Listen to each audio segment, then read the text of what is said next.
जी के दिन एक साल पहले 26 फरवरी के दिन 2023 को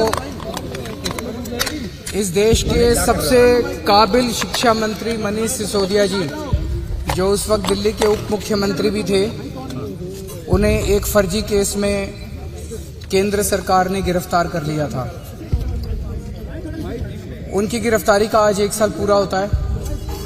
इस 1 साल के अंदर केंद्र सरकार कोर्ट में एक नए पैसे का भी सबूत पेश नहीं कर पाई और सुप्रीम कोर्ट में जब सुनवाई हो रही थी तो ये बात बार बार निकल के आई, जब जज साहब ने भी कहा कि केंद्र सरकार के पास मनीष सिसोदिया के खिलाफ कोई केस नहीं है, तो पूरा झूठा केस है। मनीष सिसोदिया जी ने 75 साल के बाद 75 साल में गरीबों की शिक्षा प्रणाली इतनी खराब हो गई थी, सरकारी स्कूलों का बुरा हाल था। 75 साल के बाद उन्होंने गरीबों को एक उम्मीद दी थी कि उनके बच्चों को भी अच्छी शिक्षा मिल सकती है, उनके बच्चों को भी अच्छा भविष्य मिल सकता है। मनीष सिसोदिया जी ने गरीबों के बच्चों को सपने देखने का अधिकार दिया था। ऐसे व्यक्ति को झूठे केस में फंसाकर आज 1 साल से जेल में डाला हुआ है। एक तरफ उन्हें जेल में डाला हुआ है और दूसरी तरफ हम देखते हैं कि इस देश को लूटने वालों को, जो इस देश को लूट रहे हैं, कई हजार करोड़ रुपए के जिनके ऊपर भ्रष्टाचार के आरोप हैं, जिन्हें खुद प्रधानमंत्री जी अपने भाषणों में बड़े बड़े भ्रष्टाचारी बोल चुके हैं, उन लोगों को अपनी पार्टी में शामिल करा के और उनको बड़े बड़े पद दिए जा रहे हैं। किसी को मुख्यमंत्री बना देते हैं, किसी को मंत्री बना देते हैं, किसी को उप मुख्यमंत्री बना देते हैं। तो एक वो कहावत है कि रामचंद्र कह गए सिया से, ऐसा कलयुग आएगा, हंस चुनेगा दाना दुनका, कौवा मोती खाएगा।